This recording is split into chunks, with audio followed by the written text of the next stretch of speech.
Şimdi bundan sonraki konuşmacıyı kısaca tanıtmak zor ama elimden geleni yapayım. Usama Fayyad, 2 sene önceden belki hatırlarsınız.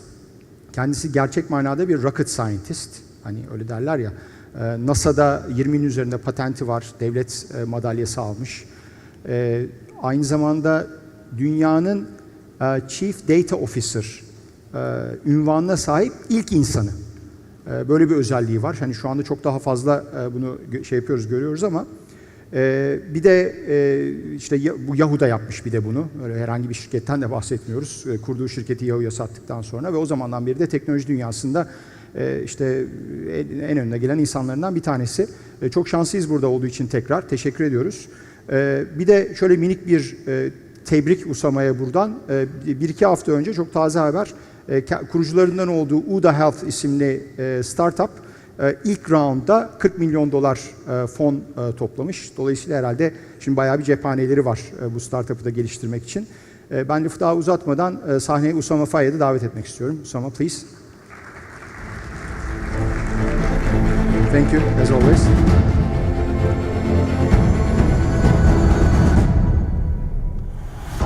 Okay. Good morning, everyone. And thank you, Hamid, for a nice introduction. It's good to be back here in Istanbul. Today I will be talking about cybersecurity, and I have borrowed some slides from my friend and colleague Troels Erting, who was the Chief Security Officer at Barclays, and before that he ran the Europol. So he's a real security guy, both cyber and real world. And we had given some material in some talks before, so I borrowed some of his slides.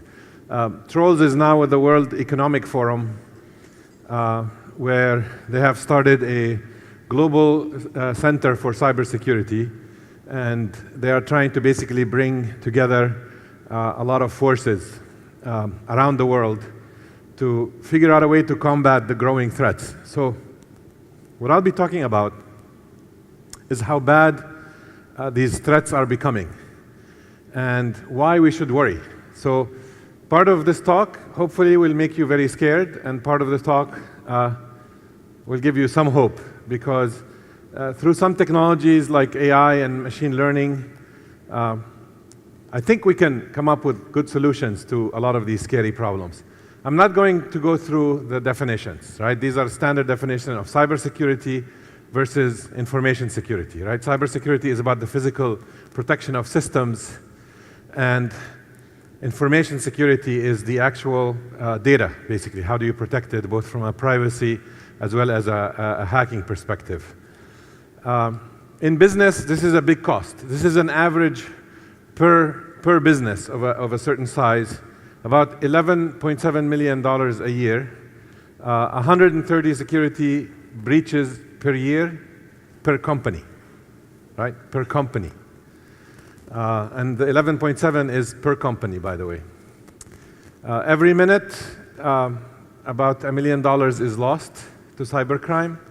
The total cost is pretty scary, $600 billion. And we can, break it down by minute and by second, etc.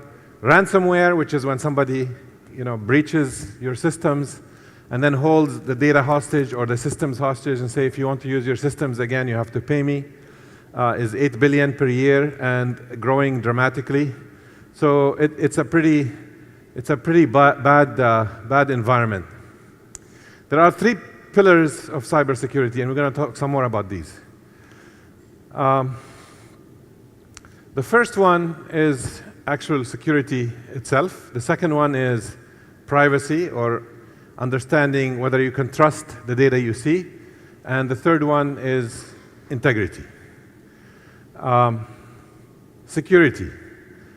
I wanted to share with you this graph. This is the world in data breaches. So if you see, of course, North America is the highest target, right? The United States has the most breaches in the world. Remember now, this is also a function of an ability to detect these. These are not just You know, there may be a lot more elsewhere in the world. By the way, it's notable that actually Turkey is highlighted here. So Turkey is one of the top areas. But the biggest ones are North America, and as you see, a lot of breaches are happening all the time. This is not, this is almost the norm. It's no longer sort of the exception. Integrity is when you see something, can you believe it? I'm sure a lot of you saw these videos, and if you haven't, you can go to YouTube. This is a group that actually utilized artificial intelligence, took video screens of, or video shoots of President Obama, and then made him say whatever they wanted to say. And because they were able to manipulate the video with the new audio they created, you could make the lips move correctly. So you can't actually tell the difference between, is this the real person or not? So that is actually becoming also another scary technique that's happening. The third is privacy. And privacy should affect all of you. So the little device that you carry, this mobile, it has a lot about you. What you write, your location, what you read, your contacts, who you write to, your plans, what you like, and what you search. And what happens is if somebody has access to this, they basically have access to you, and your family, and your friends, and your networks. You might think that, well, a lot of you heard about the Facebook scandal, right? Last April, 87 million members were notified that the platform, the data had been shared. June 27, it got worse, right? This is with this whole second wave. And then I don't know if you looked at the news. October 1st, right? It's the biggest hack, it's called the biggest hack in history, where they were able to expose the details of 50 million user accounts on Facebook, including the actual personal account of Mark Zuckerberg and his COO, Sheryl Sandberg. What this allowed them to do is basically log into anything that you use Facebook to log into. So you can imagine what can be done here when you are breached. So how do we fight the threats? You know, you ask, okay, all these threats are there, how do we fight them? And this is where the news gets worse. You probably know about patching, right? Every once in a while you have to patch your systems. You know, Microsoft releases a patch, Oracle releases a patch, and you have to keep your patches going. Everybody here heard of zero-day attack? Do you know the term zero-day? Yeah, zero-day is a joke, in my opinion. Here's what it means. Zero-day, it means we just discovered a vulnerability. We just discovered a problem. We did a study, this is with a company I work with, I'm on their advisory board called Versec, and we basically looked at Carnegie Mellon University, and we looked at how long a vulnerability sits in your systems, in your network, before it's discovered, before it's called zero-day, and then how long until you patch it. And the bad news is basically up to 80 weeks before, 80 weeks, right? So that's basically a year and a half. It's sitting there, nobody knows about it. Then it's discovered usually, and then after it's discovered, it takes about 10 weeks to 15 weeks to get a patch. And here is the really bad news. It takes almost up to 40 weeks to get a patch deployed. So think about this. From minus 80 to plus 40 is about 120 weeks of exposure of something that already was there, we just didn't know about it before, and we discovered it. We call it zero-day, but you can imagine how many vulnerabilities are sitting there today. In fact, the most recent Facebook one is an example of such a vulnerability. These go all the way from what we call script kiddies. These are people who just basically hack to brag about it, or they do simple stuff with simple scripts, or the real bad stuff, which comes usually from nation states that have sophisticated groups and dedicated research budgets to do the hacks. And unfortunately, the hacks, these vulnerabilities that are basically developed by the nation states leak, and they become available for criminals. And we'll talk about that for a second. So There's some very famous ones. Stux virus is one of them, which was developed by the NSA to attack Iran nuclear plants. Suddenly it started getting used everywhere for the WannaCry and other things. Patching is reactive, so you do it after the fact. The question now is, how do you detect?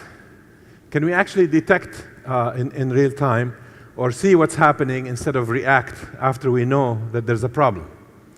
Typically, detection happens by looking for files. You know, these vulnerabilities, if your machine is infected, there's probably a file somewhere or in a library or something is modified, and we look for that.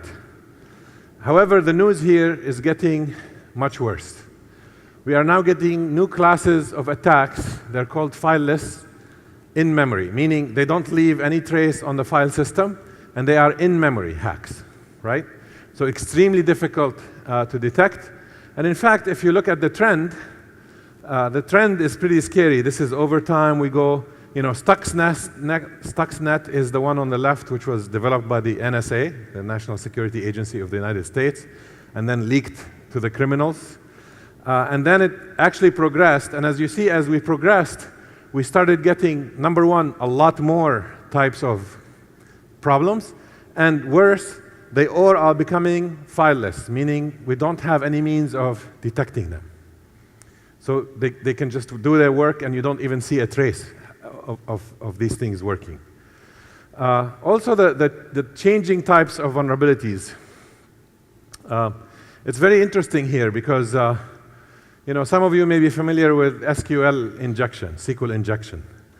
That means, you know, you run a system and it's expecting a query and you write, it asks for your name, but you write your name in such a way where you embed a command inside your name and it fools the system. The system thinks this is a command and executes it. This is fairly common in a lot of these input validation issues. These things sort of came down for a while and then came up. But the worst ones are the ones on the far right on the top, what we call buffer errors. These are basically examples of these in-memory attacks, where they cause your code to have a problem, overflow the buffer, and the execution goes somewhere else. And therefore, the code starts doing something completely different, and you don't know it. You think you're running Word, but you're really running something else, if it's infected. Here's the problem, is these things get weaponized at runtime. What do we mean by that? Well, there's some known good stuff, right? We know that user A is a good user, and he's allowed or she's allowed to go into the corporate network and do things, send email, whatever. We also know the bad guys, right? We have them on a blacklist, and we block against them. The big problem is the unknowns, and that's the majority of the space. And the number of unknowns is much, much larger than the number of the knowns. So basically, these guys are getting much more sophisticated. They look like normal traffic. When they get in, they can attack interpreted code, which is the input validation, like SQL injection, compiled code, where they hack the actual application, or microcode, where they actually hack the systems. We may not have time to show you examples of the critical infrastructure, but I wanted to take a couple of minutes, or 5 minutes, and talk a little bit about AI and big data and how all of this connects and the role to help us sort of counter these threats that are becoming unmanageable in cybersecurity. So I'll talk a little bit about AI sort of hype versus reality. And we heard some mention this morning of AI and some of the threats coming from it. It is also getting a lot of hype and a lot of attention. AI is simply defined as the use of computers to simulate human intelligence. And the problem we have is the term intelligence is not well defined. People have been trying to define it for actually hundreds of years. Most famous is Alan Turing, who tried to do that in the 30s and 40s and 50s. You know, we saw programs playing people, and they seemed to be beating world champions and playing Jeopardy, Watson, IBM, etc. AI went through 2 waves of hype before. This is the third one. The first one was 1950s to 70s, when the phrase was actually created in a workshop in 1954, I think.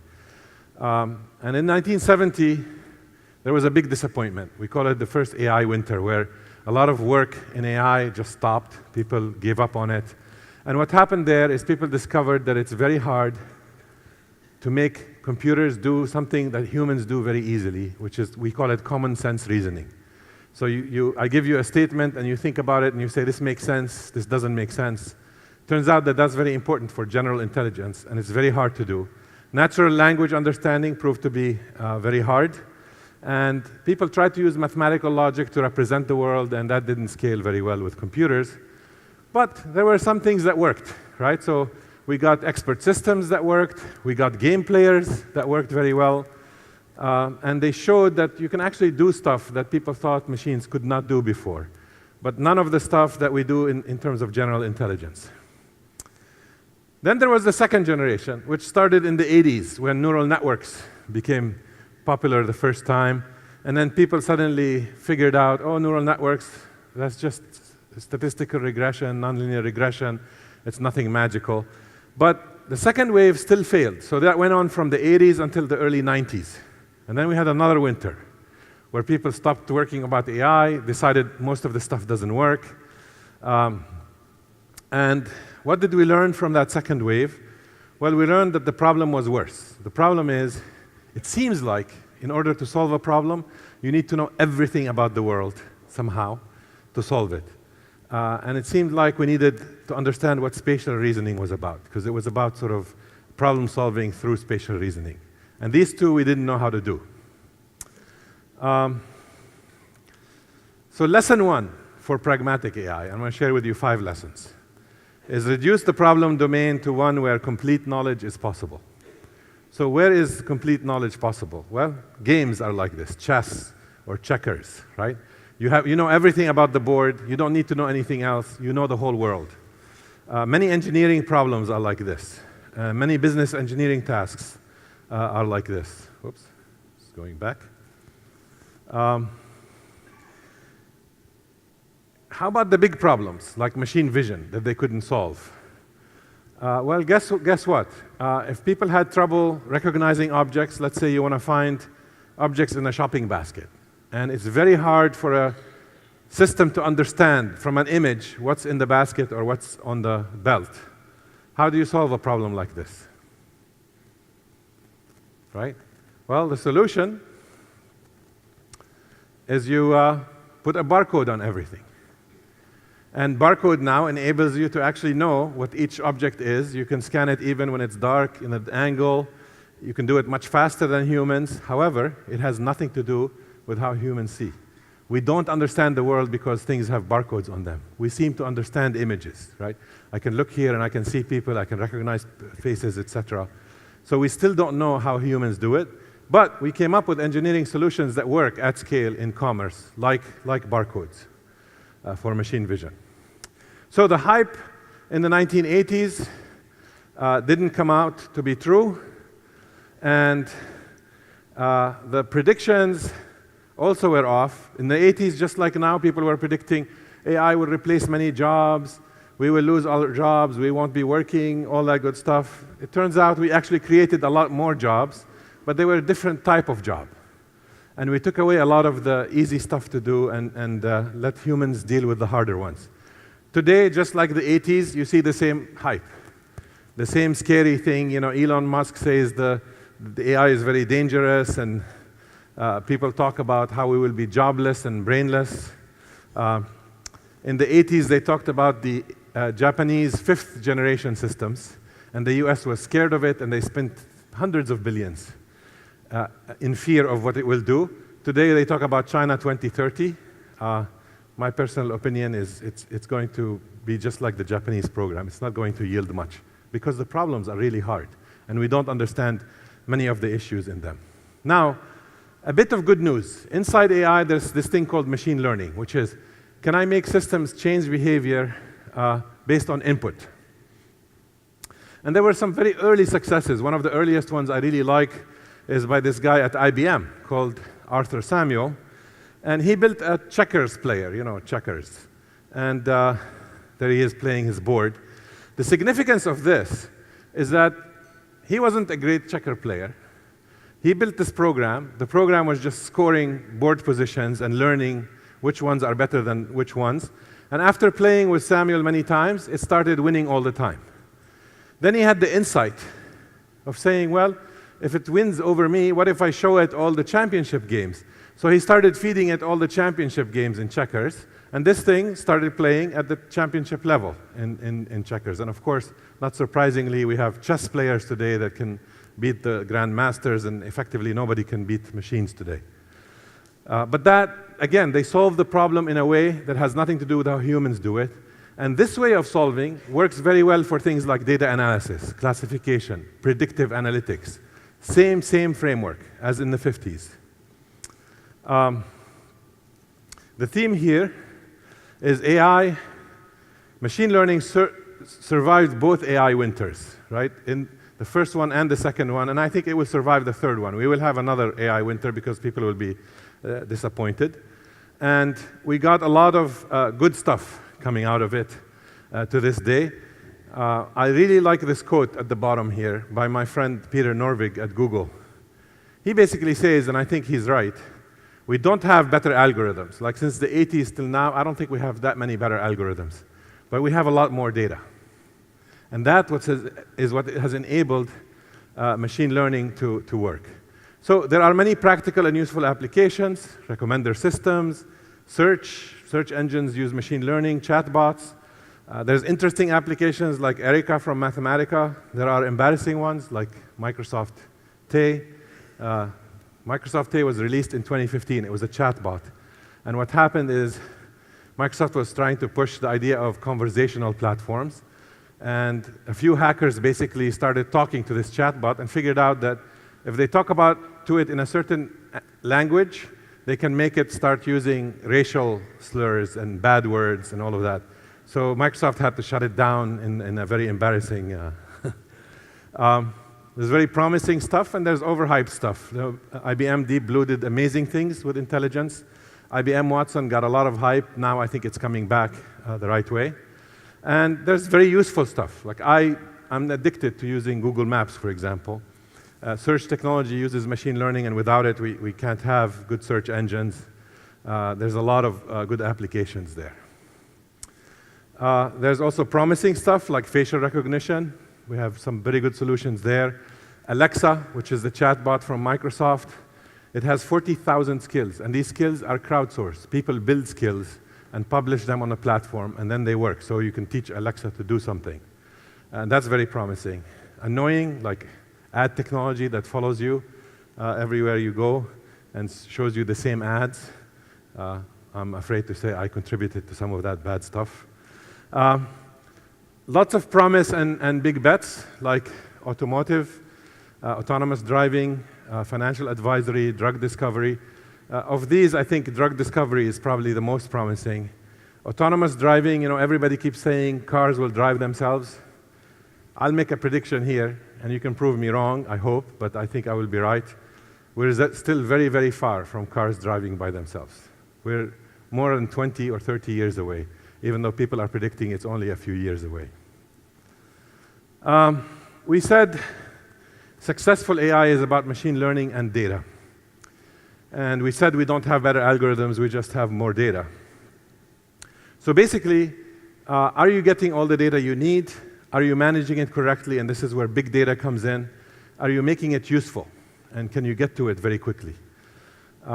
Big data is a mix of structured, traditional databases, and unstructured, like documents, images, videos, etc. How did it all start? Why did we call it big data? It started because we needed to count. We needed to count keywords in documents, and we needed to count them in hundreds of billions of documents. Why? Because that's how search works. Search needs the counts of keywords, and then it feeds it into a ranking function. Everything is a bag of words with counts. So, what was the earliest big data machine? I talked about this yesterday at Sabancı University. In my opinion, it's this machine. And this machine is pretty old, actually, older than the 50s. This machine is called, it was built by a gentleman named Herman Hollerith. He was in New York. And he entered a competition in 1888. The US Census needs to count how many people are in the United States every 10 years by law. And they ran a competition, who can count faster. And he built this machine, and on the right side, you see this little cabinet, which has punch cards in it. These are the very first punch cards. They were the size of a US Treasury bill, the bonds. Why? Because Herman could get a discount from the Treasury Department where they were trying to get rid of old machines that sorted these bonds. And he used them, and he made these cards, and the census used this machine. So he decided, I can create a company here. He was an entrepreneur. He created something called the Tabulating Machine Company. Not very good branding. Then he merged with 3 other companies, and the 4 companies became called, also not very good branding, Computing, Tabulating, Recording Company. Then they hired a marketer, and what was their name? Any guesses? Yes. International Business Machines, much better name. So, point is, people came up with these big data machines a long time ago because they needed to deal with this. And what's funny is, from the 2 centuries ago till now, it's still all about counting, and counting very fast. So lesson number 2, data is a huge enabler of practical AI. So make sure the data is captured and managed as an asset, not as a liability. Need to keep it well governed, otherwise big data will give you a big mess, and that's a huge problem. And we've had speakers from Cloudera here and other big data companies, and I've spoken on the topic before. That data can actually capture, social media, documents, customer service recording, audio, video assets, etc. Okay, so we said it's about the data. Now let's take it back to cybersecurity. So, lesson number 3 is AI and machine learning. They expect data in certain ways. They're very sensitive to how the data is shown. So make sure you can access that data quickly and correctly. Otherwise, you'll spend all your time trying to chase the data. So how does this work in cybersecurity? Well, consider a bank, right, where you collect data about customer interactions. In the old days, it was very manual, and people just knew. So KYC know your customer, was very cheap to do. People in the branch knew the customers. You knew who was a good risk, you knew who was a bad risk, etc. When they scaled, they basically lost that knowledge, the intimate knowledge, and suddenly they had to spend lots of money on things like KYC. So know your customer in a typical big bank is $100 to $200 million a year. Risk is about $300 to $400 million a year. So these became very, very expensive because the technology that was very manual sort of went to automation, but involved a lot of people in it. So until today, the banks use a lot of people in their technology. And by the way, the cybercrime in banking is huge. So in financial institutions, on average, it grew by from 12 or 13 million per firm in 2014 to 18 million per firm in 2017, and it's still growing at the same rate. So it's growing really bad, really fast. I've listed a few recent events here that happened in financial services. A little bit about what we did at Barclays. We actually, collaboration started with Troels Erting when he was running security and I was running data. Basically, we had to use big data in the middle because we wanted to grab data from everywhere, outside the bank, inside the bank, credit cards, trades, systems, logs, all of that, and put it in one place. The interesting thing is when we put it in that one place, and we were very secure about it, everybody in the bank wanted access to it because it was the place that actually made the data available and understandable and easily accessible. So cybersecurity, then compliance, trade monitoring, fraud detection, financial crime, etc. And we don't have time to talk a lot about these applications.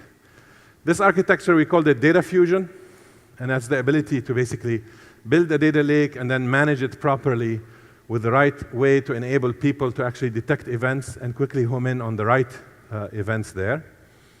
And the thing to say about it here is we were aiming, and I think this is important, at a hybrid solution, meaning there's stuff that's easy to classify as bad, there's stuff that's easy to classify as good, and most of the stuff in the middle is the hard stuff. And what we did is we used machines to help humans go through the stuff that is not easy to predict either way, and very quickly home in on the ones that they need to pay attention to. And that's really leads to my lesson number 5, and I'll tell you 4 at the end. There is no autonomous AI. There is no general AI, right? AI is about hybrid solutions where humans make the tough decisions. Machines do a lot of the low-level stuff that actually humans are not very good at in general. Mostly data collection and data sifting and so forth. So, what has changed, right? In e-commerce, why is this important beyond banking? In e-commerce, a simple transaction used to be what, when, where, how much, and what payment method. Now it is, where are you? What is around you? Are you moving? How fast? Are you accelerating? Are you slowing down? Are you parking? What's the temperature? What's the data exhaust around you? And there's graph data. What is near you? Who is near you? Where are you going to next? Where are you heading to? All of this now is attached to a transaction. So we went from a simple world where it was just a few values to a new world where it's a lot of stuff. And in that world, a lot of things break, right? This is the Internet of Things. This is where, how do these things know? Who do they trust? Who do they report to? Etc. Probably with that, I'm running out of time, so I'm going to just skip the next few sections.